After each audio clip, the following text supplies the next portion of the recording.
Hello everyone! Welcome back to my channel. So, di ba nga nabanggit ko ng mga nakaraang video, ang init, grabe, na medyo naging busy ako lately. So, hindi lang naman yun sa aking trabaho, pero meron akong pinagkaabalahan na munting negosyo or business. Ito yon. Wait lang. Ayan. Ayan ang aking mga sourdough bread. So, mamaya, ipapadeliver ko na yan kapag medyo bumababa na ang init or yung araw. Kasi kawawa naman yung ating mga rider kapag pinilit natin na i-deliver ito. Dati kasi, out of lang yan, kumbaga pagbe-bake ko lang, tapos pinopost ko yung mga na-bake ko na bread, and eventually may mga nag-inquire kung pwede daw bang umorder. And so, ayun, gusto ko rin naman talagang introduce ang bread na ito sa iba. So, by the way, pakita ko lang sa inyo ulit. Ayan. Kung mapapansin nyo, itong table na to, ayan.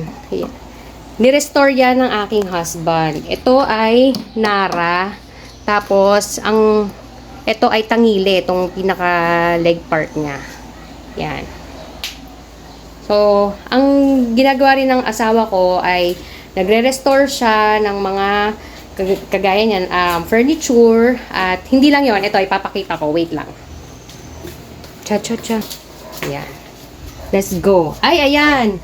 So, kaka-deliver lang nung, ay tay, ano yan? Ano yan? Driftwood. Driftwood. Okay, so para saan yan dito? Ito, mabatang ko. Magiging mini table. Okay. So, itong driftwood ay magiging stand itong kasalukuyan niyang iniis-is na, anong kahoy ito? Acacia. Acacia. Oh, solid yan, ang bigat. Oh, lalo na ito. Bugs. Ayan. So, ito ay ang ilalim nito ay kung alam niyo yan, teka lang. Isisiksik ko para makita niyo. Ayan. Kung familiar kayo dyan, o yung mga mananahe, di ba, noon, and yan ang gamit. Singer. Tapos, yun, may pedal doon. Ang ginawa niya ay, naghanap siya ng kahoy na bagay dyan at, kinabit niya. Luma na to. Oh, eto yan, nung nabili namin yan, nilinis niya, may ginawa siya, something, tapos pininturahan niya. So, syempre siya na nakakaalam kung paano yun. Tapos, ayan. Papakita natin sa. May Ayan. picture naman. Ayan. Papakita ko yung before. Ayan. May picture naman yan. Tapos, itong kahoy na to ay mahogany din. Acacia. Acacia. Pareho lang. Acacia. Okay. Ayan. Yung na-deliver dito, nakadikit. Ayan, nakadikit pa yan. Tapos, So, tinanggal ko na, yan, pait. Okay. Para at least, di ba, makinis. Ayan. So, ayan ang aming mga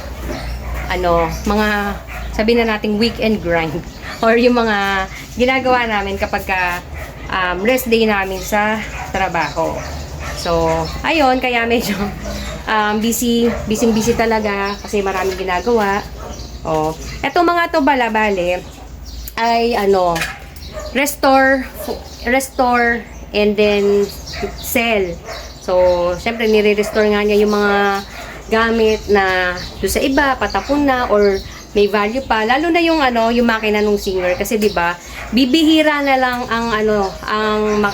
bibihira na lang kayo makakita niyan. Sa marketplace, meron yung mga ganyan. Tapos, yun nga, swertihan lang yung, kumbaga, syempre, yung hanap ka na magandang price. tsaka yung ka-transaction.